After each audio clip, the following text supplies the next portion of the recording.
Comment parvenir à cette vie bénie à laquelle nous sommes appelés? Comment pouvoir dire chaque jour devant Dieu et devant les hommes, je dis la vérité en Christ, je ne mens pas, ma conscience m'en rend témoignage par le Saint-Esprit, Romains 9, 1. La première chose à faire est humiliez-vous sincèrement à chaque reproche de votre conscience. Ne vous contentez pas de reconnaître en général qu'il y a beaucoup de mal en vous. Ne confondez pas le péché présent avec le péché originel, avec les actes involontaires de votre nature déchue. Pour dominer celle-ci, il faut commencer par les péchés dont vous vous rendez compte. Commencez donc par vous occuper d'un péché et avec soumission, avec humiliation. Écoutez votre conscience qui le condamne. Dites à votre Père que sur ce point-là, vous voulez par sa grâce l'obéir.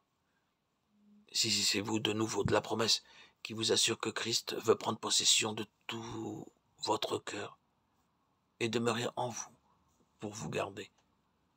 Croyez qu'il veut le faire par son Saint-Esprit, lors même que vous vous sentez faible et incapable.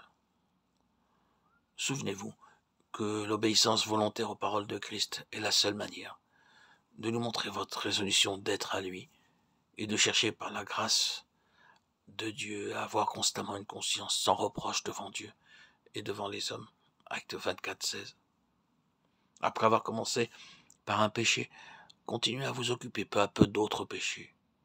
Et à mesure que vous deviendrez plus fidèle à conserver votre conscience pure, la lumière divine pénétrera davantage dans votre cœur, vous signalant des péchés auxquels vous n'aviez pas pris garde auparavant, vous faisant discerner toujours mieux la loi écrite en vous par l'Esprit et que vous n'aviez pas encore su lire. Si vous avez la volonté sincère d'être enseigné de Dieu, soyez certain que son esprit vous enseignera. Tout effort de votre part pour maintenir pure votre conscience, déjà purifiée par le sang de Christ, sera aussitôt accueilli par le Saint-Esprit qui vous en donnera la force. Appliquez-vous seulement de tout votre cœur à faire la volonté de Dieu, vous attendant pour cela à la puissance du Saint-Esprit. À mesure que vous écouterez avec humilité les reproches de votre conscience, vous acquérez davantage la certitude qu'il est possible d'avoir une conscience sans reproche, car alors le Saint-Esprit viendra témoigner de tout ce que Christ peut et veut faire en vous. Avec simplicité, vous chercherez à commencer chaque journée par cette prière. Père, il n'y a plus rien à présent qui sépare de toi, ton enfant. Ma conscience purifiée dans le sang de Christ m'en rend témoignage. Père, empêche tout nuage de se placer entre toi et moi dans cette journée. En toute chose, je veux faire ta volonté. Ton esprit demeure en moi. C'est lui qui me conduit et qui me fortifie en Christ. Vous entrerez par là dans cette vie de foi qui se glorifie en la libre grâce de Dieu, en elle seulement, et vous pourrez dire à la fin de la journée,